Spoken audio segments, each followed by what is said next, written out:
Okay, welcome back. So this is the second session of where we're talking about how to communicate effectively with people with dementia, right? So we still remember our toilets are over there. The emergency area where we meet is over there, and the first aid officer is over there as well.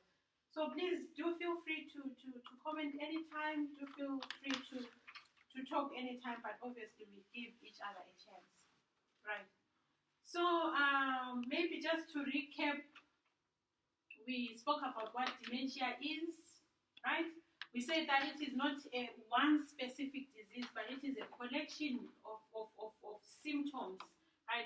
These symptoms are exhibited in the sense of how these residents behave, how they think, the things that they say, you end up seeing. Obviously, they will be given a formal diagnosis of dementia, but us, as we work with them, because it's not for us to give a diagnosis, but after they've been given a diagnosis, these are the things that we expect from them, right? So we also spoke about what communication is, right? We say that it is a purposeful exchange of information between two or more participants in order to receive or convey intended information, right? Not just information, but ideas, news, feelings, and meaning in order to create a shared understanding. Are we still together? Yes. We also spoke about how the word communication is derived from a Latin word communis, meaning to share, which is basically what happens when people communicate. We're sharing information, we're sharing feelings, we're sharing ideas. So it is vital into our lives and our relationships, and losing this ability. So this is how we're linking communication with dementia, because people with dementia would have lost that ability to communicate effectively. So losing that ability may be isolating, like I said, for everyone, for anyone, but more so for people with dementia, which is what we're talking about here. We also spoke about the principles of communication, where we say that we need to change, we need to adjust our communication methods depending on where the person is at. Sometimes their dementia would have progressed, sometimes their other comorbidities would have progressed. So in that regard, we need to change our communication methods.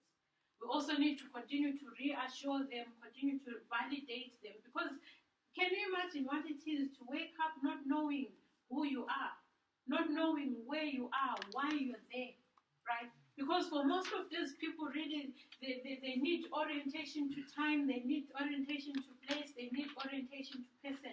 So imagine waking up not knowing what day of the month it is, what year it is, who you are, why you're there.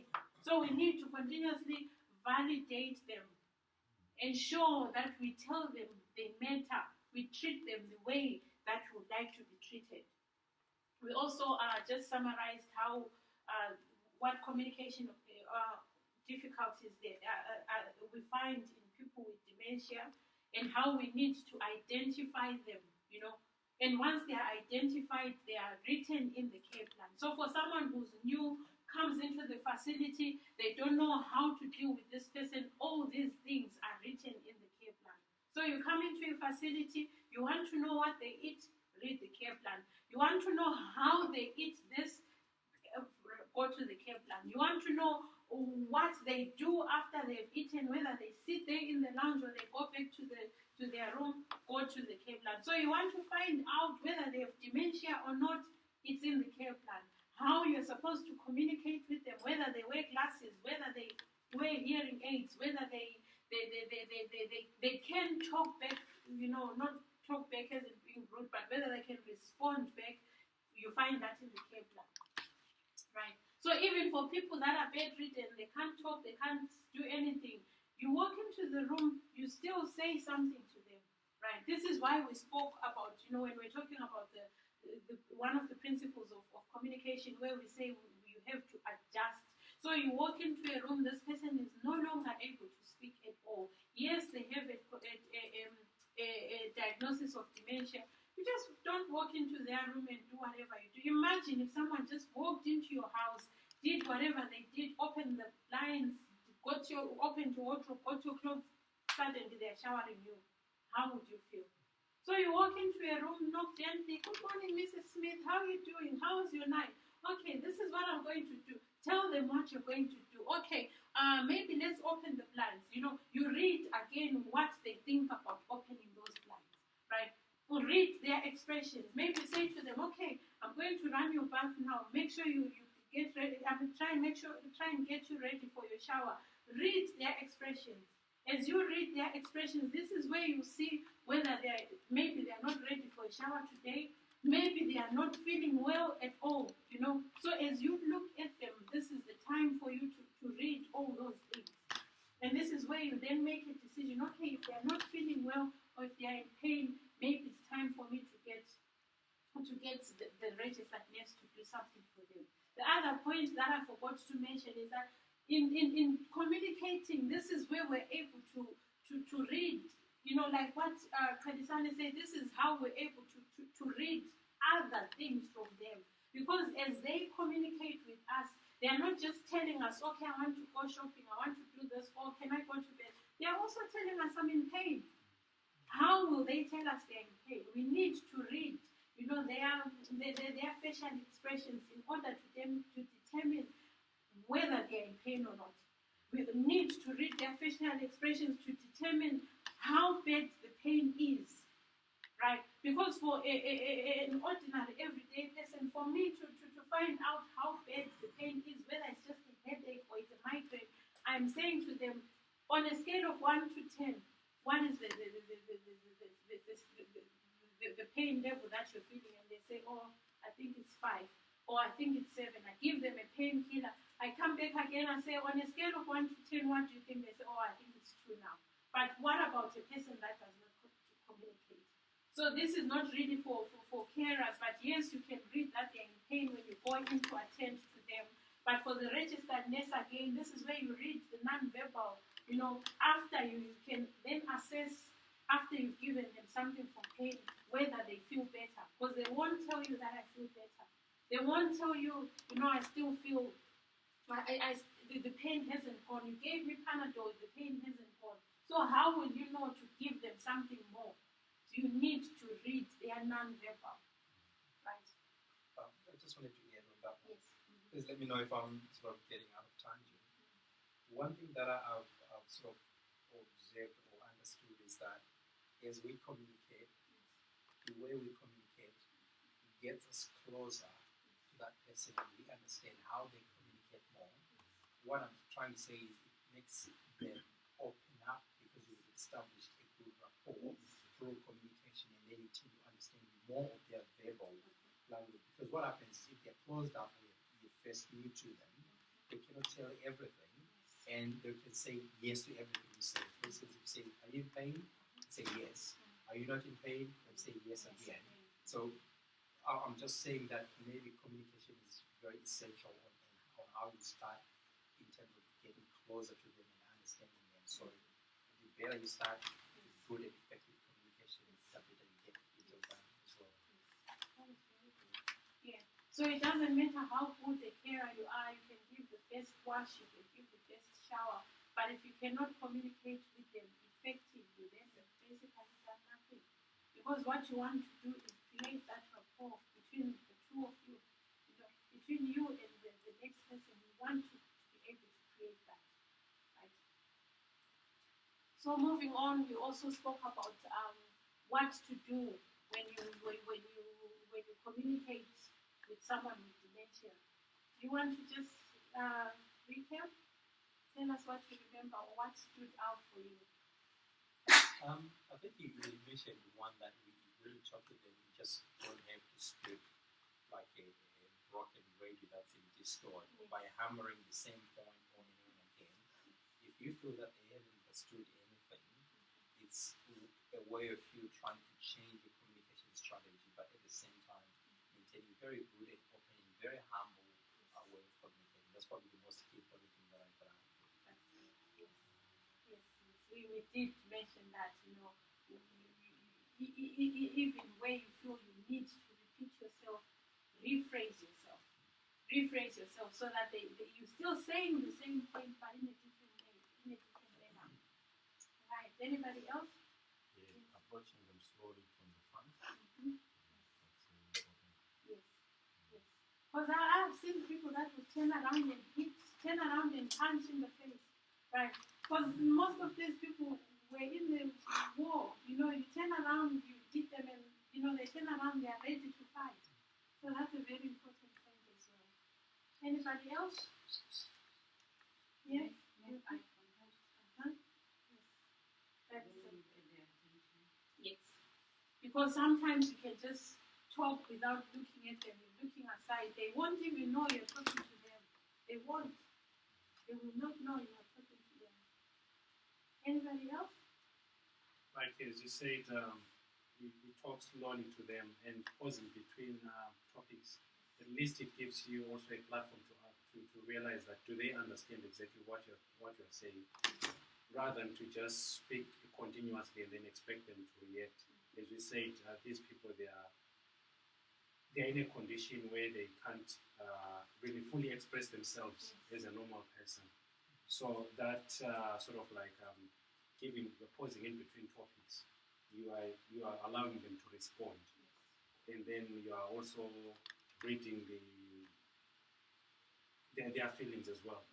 So it makes it easier to sort of like get that communication. That is very good. And also, like we spoke about, family being involved in their care plan. I think using the family as a bridge, you also get to understand them better through the family, what their interests are, or what they prefer, and so on and so on. So it makes it a lot much easier to care for them. Sorry, I've got another one. Sorry to jump No, in. no, I think no, I'm getting that's excited about No, this that's topic all right. because I think one interesting one you talked about was eye contact. You say that I think you said eye contact in cultural perspective, where you say in some cultures it's actually rude to keep looking into the eye, and you got to know when to do that. Also, you got to understand how culturally people communicate. And Robert did mention about some people also having maybe just only wanting female carers, only male carers, depending on the culture and religion, because they don't do that. I think that's very important, especially in Australia where we are such a multicultural society as well. Anybody else? I guess to add on to what you said about allowing them, about pausing in between topics. Remember, their thinking has been derailed, in a sense, maybe for lack of a better word. So because of that, when you just hammer them with questions or different topics, they become confused as to which one to answer first. They become confused and they don't know which one to address first, and you don't want that. Yeah. So even in day-to-day life, when someone talks to you, we give each other an opportunity. They say something, you respond. They say something, they ask a different question. You don't just go because at the end you might not even address all those questions. And have you communicated effectively in that? No. And also to eliminate competing noises like TV and other conversations happening in the background, just to make sure they understand what you're saying. That is right. Yeah. I see even for nurses at handover time, when you're listening to handover, you're basically communicating from one shift to the other. What happens there? You keep quiet. Everybody, all the noises is eliminated so that you understand each other. This person understands you, you understand them. So what more for residents who will already say it here, that in their diagnosis there is damage to their brain cells. So that is very important as well. I think the other thing, one interesting thing, and is we mentioned that gently touch the resident and smile, reassuring them. I think even on a normal person, think of it when somebody embraces you or gives you a hug, or when they're talking to you, gently touches you. You really feel loved, you really feel reassured. So, if we think of these people, they need that because they've lost pretty much part of their, their senses, senses of touch, senses of hearing, and all that. So by doing that, you liven up their spirit. Yeah. Yeah, that is true. Anybody else before we proceed?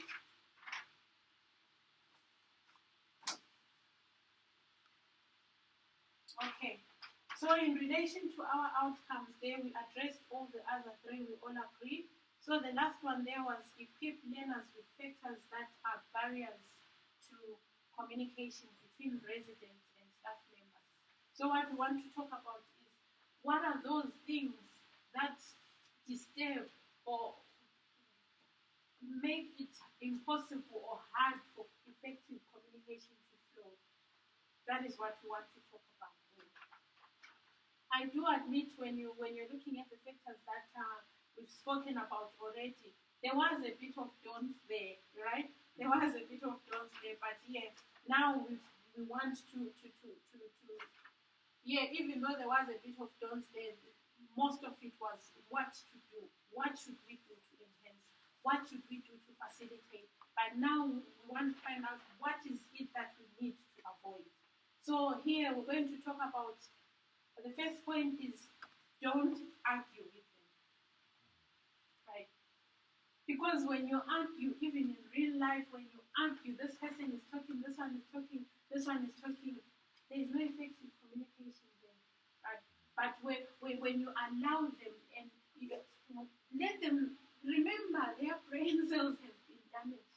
So in a situation where they would calmly respond to you, or in a situation where they would calmly express their point, or talk, in a manner that is not offending. They might say something that offends, not because that's who they are, but because of the diagnosis. So you, being their carer, or being the person that is caring for them, should know not to argue with them, right? Right, and then the next one is do not demand that they follow orders. Because sometimes you can tell them to go left, they go right. Tell them to go left, they go right. But find a way of redirecting them back to what you want them to do. They might, argue and want to do something else. Yes, let them do whatever it is for a moment, but then after a while, try and redirect them to what it is that you want them to do.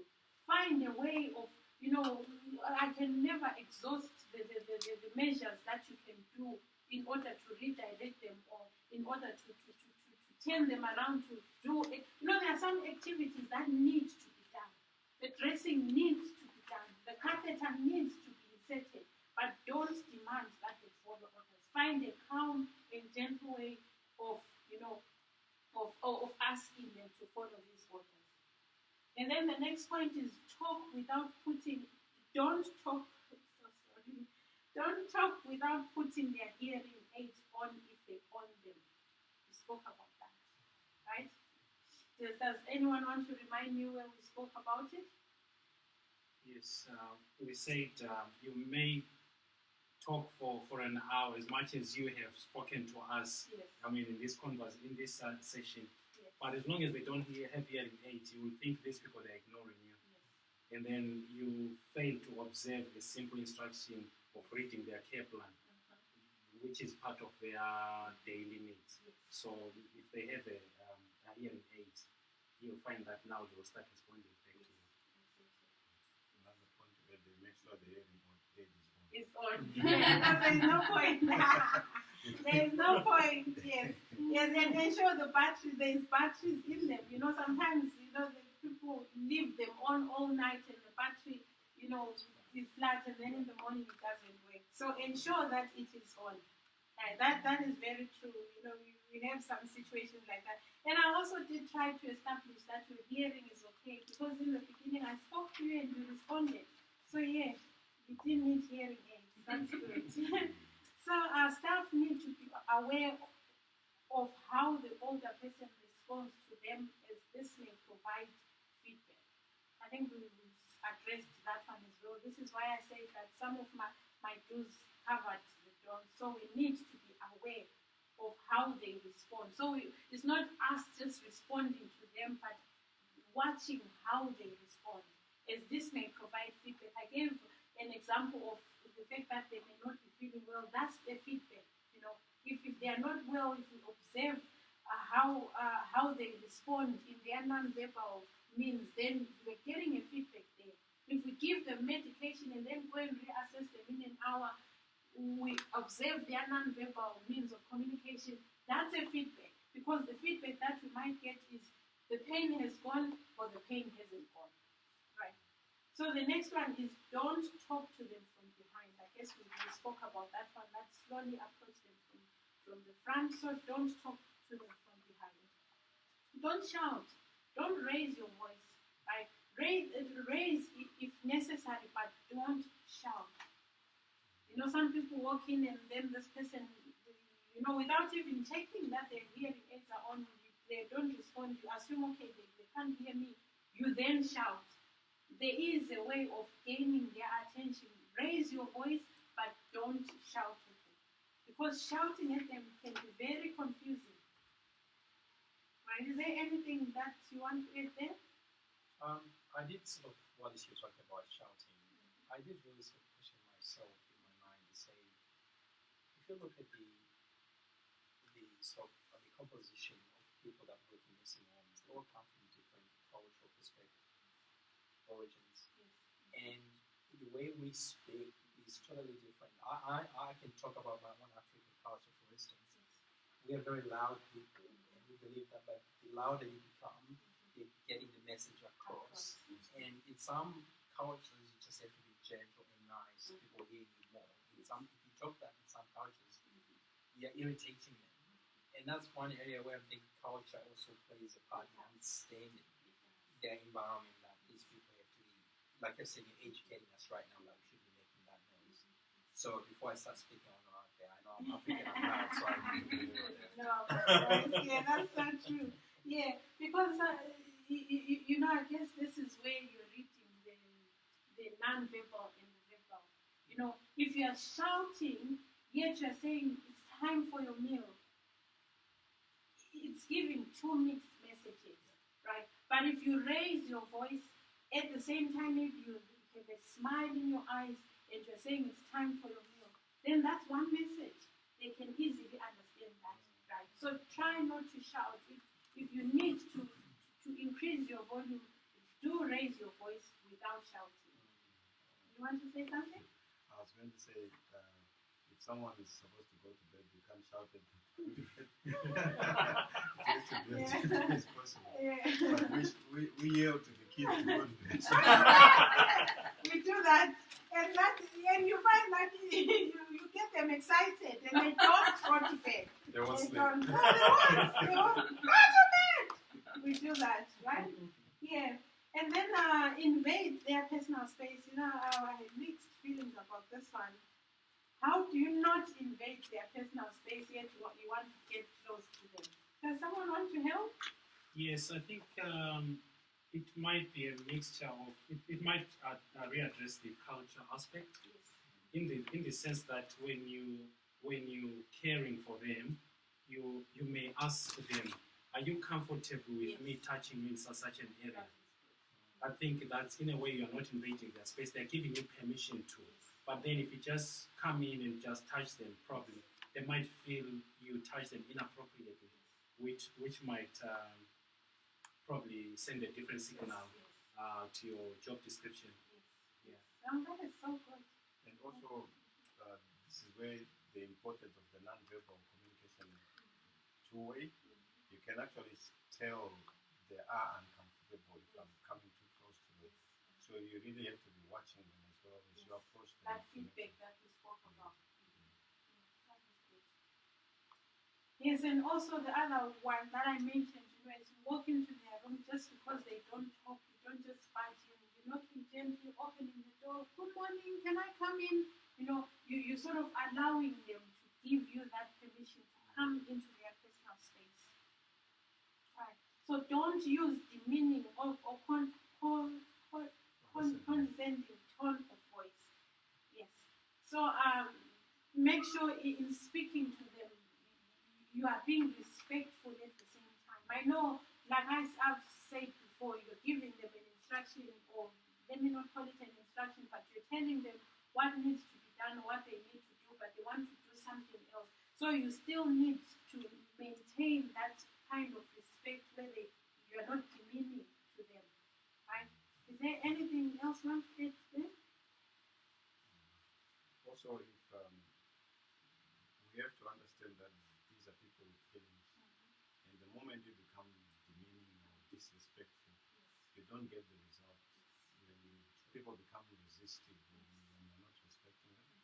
So, like you said from the beginning, you have to treat them as you want to be treated.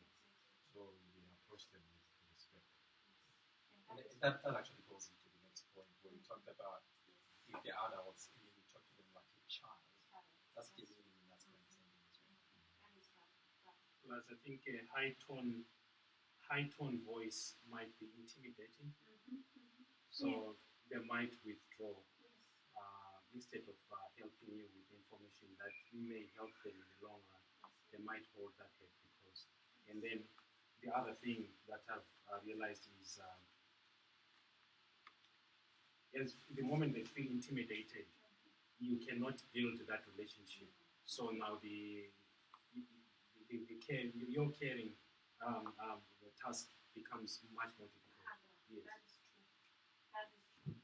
And you find that the fact that they are what is called a vulnerable population. You know, a vulnerable population is that population that feels like they are at your mercy. You know, that feels like they depend on you. In as much as they depend on us, it doesn't make them our children. No, it doesn't make them our children. We still need to give them that respect that is due to them. So I do appreciate all your points. And then avoid too many direct questions. I think we spoke about that one where we said pause between topics. Avoid too many direct questions, as this can frustrate the residents if they cannot find the answer. Right. So ask one question at a time if you do have to ask a question. So that and once they answer that one, maybe go on to the next one. But don't ask too many direct questions at a time. Most probably we should say do not interrogate. Yes. Yeah, They may end up feeling like I'm being interrogated here. Yeah, I think we needed to rephrase that one. And then this one, I think it goes back to the one where we spoke about arguing with them. Don't contradict them or directly correct them, but rather find ways of changing the subject, as they often are confused about what is true or not. So they are stuck in their beliefs, they are stuck in their ways, or stuck in whatever it is they believe in. So when they say it's blue, you can never change their mind. It's blue, it's blue. Whether it's yellow to you or it's green to you, but to them it's gonna be blue. So what you need to do is maybe find a way of changing the subject. You know, you don't want to be standing there, no, this is yellow, it's not blue, it is blue. No, it's not blue. You don't want to do that. Because at the end of the day, you are frustrating them. You know, and a frustrated person will not communicate effectively. They won't give you the feedback that you need.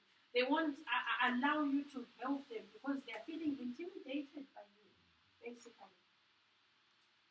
And then don't ask them to make complicated decisions. What do you think about that one? I think it's very important in the sense that we said these people, their brain cells have already been damaged. Yes. So when we get into asking them to make decisions, for them to start think and make sense out of what you're asking them, I think they will totally get confused. Yes.